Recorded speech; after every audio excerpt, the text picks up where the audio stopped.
Bom dia a todos. Que a paz do nosso Senhor e Salvador Jesus Cristo esteja com você, meu irmão e minha irmã. A mensagem de hoje tem como título: Como entrar no descanso de Deus. E para isso nós vamos abrir a palavra de Deus no livro de Hebreus, capítulo 1. E vamos aqui ver a partir do versículo 1, que diz assim: Havendo Deus antigamente falado muitas vezes e de muitas maneiras aos pais pelos profetas, a nós falou-nos nesses últimos dias pelo Filho, a quem constituiu o herdeiro de todos, por quem fez também o mundo, o qual, sendo o resplendor da sua glória e a expressa imagem da sua pessoa, e sustentando todas as coisas pela palavra do seu poder, havendo feito por si mesmo a purificação dos nossos pecados, assentou-se à destra da majestade nas alturas.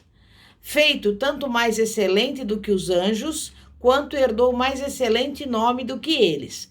Porque a qual dos anjos disse jamais: Tu és meu filho, hoje te gerei? E outra vez: Eu lhe serei por pai, e ele me será por filho? E quando outra vez introduz no mundo o primogênito, diz: E todos os anjos de Deus o adorem.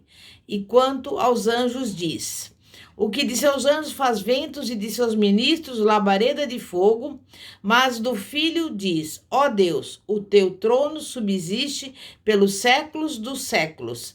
Cetro de equidade é o cetro do teu reino.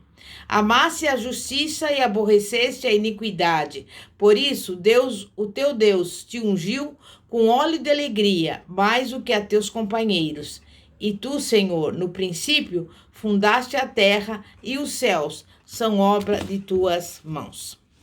Irmãos e irmãs, hoje vivemos uma vida de ansiedade. Os nossos ouvidos cansam-se de ouvir todos os dias notícias de guerras, brigas e todo tipo de violência. Todos estamos procurando uma forma de descanso verdadeiro, a paz real, mas não conseguimos encontrá-lo mediante os recursos materiais. Onde podemos encontrar o verdadeiro descanso e o senso de realização nesta vida? Quem pode dar-nos a resposta a esta pergunta dolorosa? Ter abundância de bens nesta vida não significa que você vai ter alegria e satisfação reais. Não teremos paz enquanto não entrarmos no descanso de Deus. E hoje Deus nos convida a entrar no porto, onde encontraremos paz e descanso. E eu quero mostrar-lhes o caminho. A Bíblia diz que Deus terminou a obra de criação dos céus e da terra em 6 dias. Tendo terminado a obra, Deus criou Adão e Eva. Então chegou o sábado, o 7º dia, o de descanso, mas foi o primeiro dia de Adão no mundo. Adão olhou para o céu e para a terra, e tudo estava em seu lugar. Era um mundo maravilhoso. Nada faltou no céu nem na terra. A vida de Adão devia começar a partir do dia de descanso do Senhor. Adão apenas precisava obedecer e crer em Deus. Mas se Deus terminou a sua obra, com o que devemos nos preocupar? Deus fez tudo de forma completa. Então, eu te digo, entregue todas as suas preocupações e cuidados a Deus. É pecado tomar a obra de Deus de suas mãos. O trabalho é privilégio de Deus. Ele faz todo o trabalho sozinho. Deus apenas quer que usufruamos os resultados do seu trabalho. A nossa vida deve iniciar-se no descanso de Deus. Por isso, Deus diz: Venha receber o meu descanso. Terminei os céus e a terra. Basta que você venha e me obedeça. Creia em mim e eu lhe mostrarei as coisas lindas que preparei para você. Quando Deus criou Adão e Eva, não os criou para que trabalhassem. Deus fez o homem para que vivesse no descanso do Senhor. Adão poderia ter vivido no descanso do Senhor, houvesse ele obedecido e crido. Mas o diabo teve inveja e procurou enganar Adão e Eva. Finalmente, Adão e Eva foram enganados, desobedeceram a Deus e não mais confiaram no Senhor. Em vez de crer que Deus havia terminado o trabalho, o homem tentou cuidar da sua própria vida, a seu modo, e assim cometeu pecado.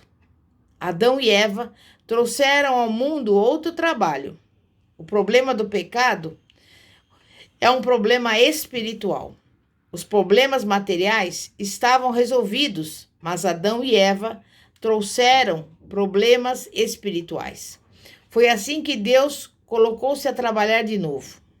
O caso é que Deus está trabalhando agora, também a fim de resolver os nossos problemas espirituais.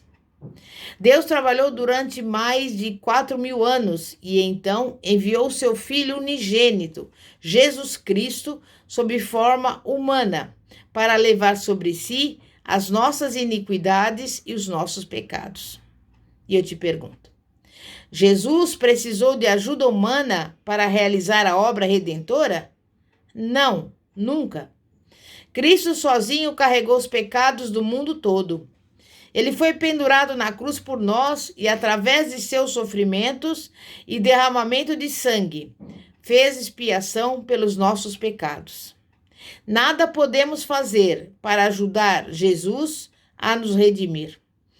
Simplesmente precisamos obedecer e crer para sermos salvos. Se você tentar comprar a salvação mediante suas obras, está perdido. A salvação é uma dádiva absolutamente gratuita que recebemos do Senhor Jesus. Sabe por quê? Porque Ele a conquistou para nós. Adão e Eva trouxeram o problema do pecado ao mundo, mas Deus operou, isto é, providenciou o meio de salvação. Foi por isso que no instante final, na cruz, Jesus disse: está consumado. O trabalho de nos salvar estava terminado. E tudo o que nos compete fazer é crer e confiar em Deus, que está usando todas as circunstâncias ao nosso favor. Em 1 Coríntios 2, versículo 9 está escrito: as coisas que o olho não viu e o ouvido não ouviu, e não subiram ao coração do homem, são as que Deus preparou para aqueles que o amam.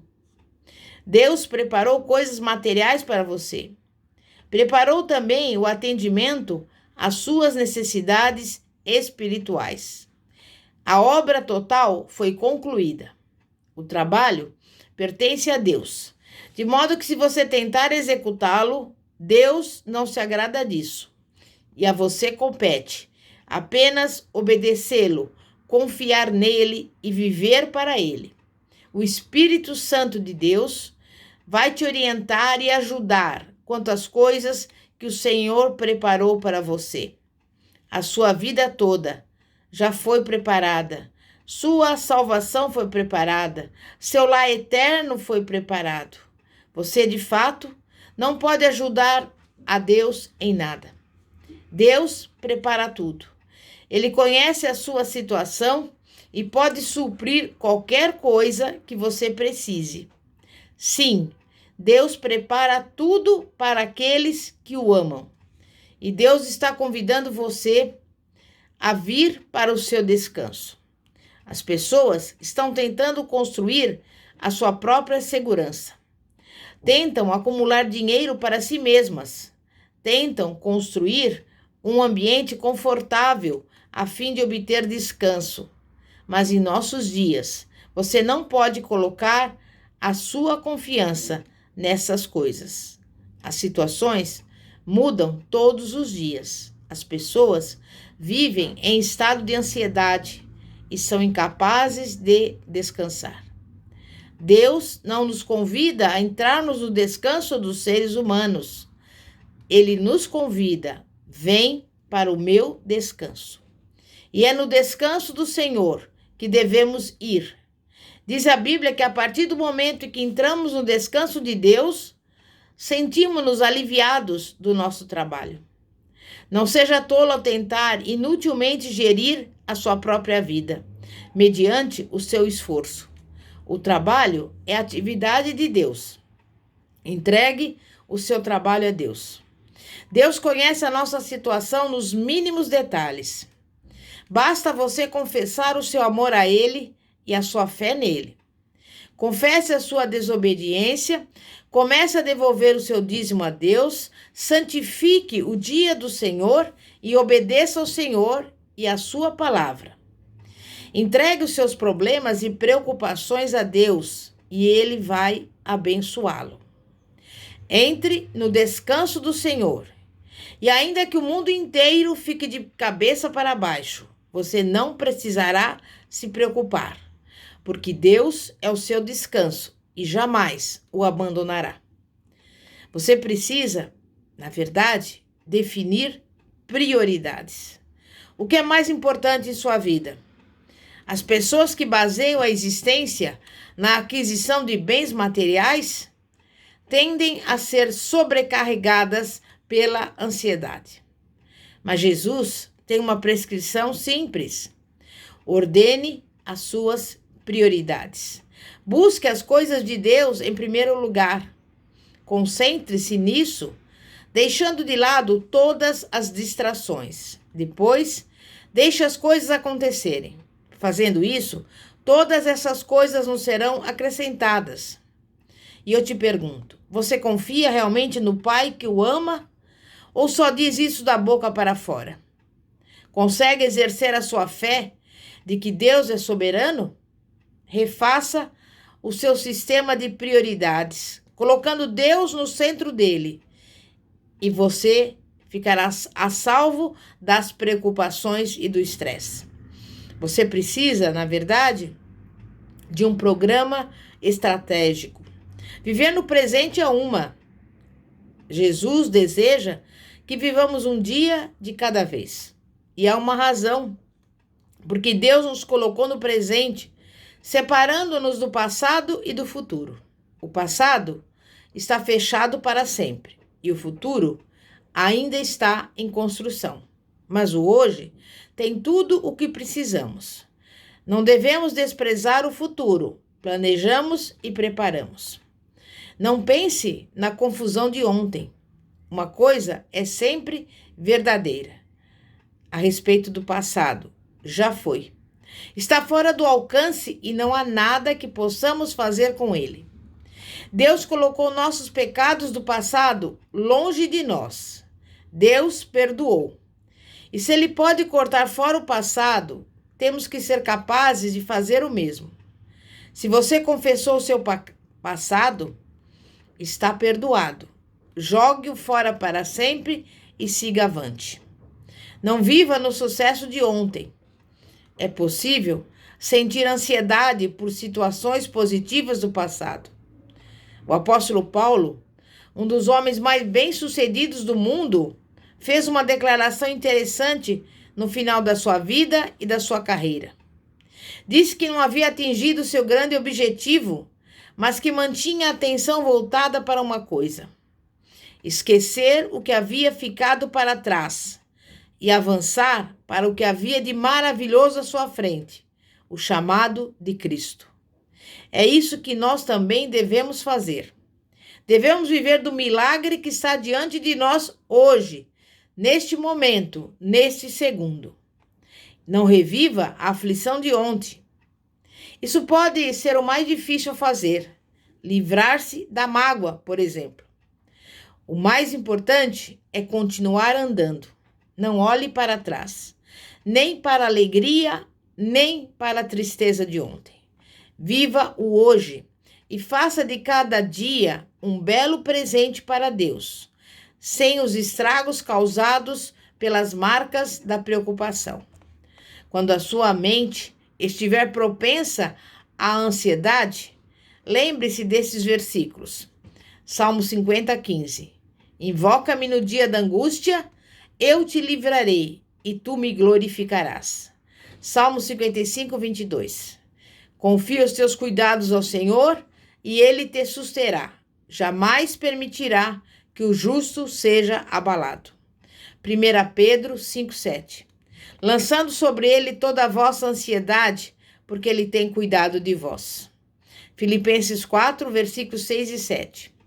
Não andeis ansiosos de coisa alguma, Em tudo, porém, sejam conhecidas diante de Deus as vossas petições, pela oração e pela súplica, com ações de graça.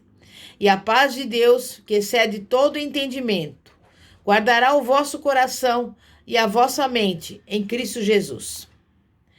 E sabe quais são as 8 palavras de sabedoria para os preocupados? Não se preocupe com nada, ore por tudo. Faça destas palavras um grito de guerra contra o gigante da preocupação. Amém? Você crê nisso? Então nós vamos orar. Santíssimo Deus e poderoso Pai, Pai de nosso Senhor e Salvador Jesus Cristo, Pai, não permita que a preocupação, que a ansiedade, diante das situações dessa vida, dos problemas, das dificuldades, venham dominar a nossa mente e o nosso coração. Nós queremos aprender a entrar no descanso do Senhor. Queremos viver o hoje. Queremos viver segundo a Tua palavra, claro, sempre planejando e nos preparando para o futuro. Mas nesse dia de hoje nós agradecemos e glorificamos a Ti, porque sabemos que o Senhor está no controle de todas as coisas e que para Ti não há nada demasiadamente difícil. E neste momento aqui, diante de Ti, Pai, nós Te agradecemos por tudo que o Senhor tem feito, tem olhado e cuidado de nós. E desde já, cremos e confiamos que, vivendo na obediência da Tua palavra, crendo no Deus Todo-Poderoso, nós viveremos o melhor desta terra. Nós viveremos, Pai, o desejo do nosso coração. Por isso, Te louvamos e Te agradecemos em nome de Jesus. Amém? E graças a Deus. Glória a Deus. E desde já eu convido a cada um que nos acompanha agora para continuar nos ouvindo através do canal do YouTube ou então na página do Facebook, Igreja Poder de Cristo. Que a paz de nosso Senhor e Salvador Jesus Cristo esteja com cada um de vocês. Amém e graças a Deus. Glória a Deus.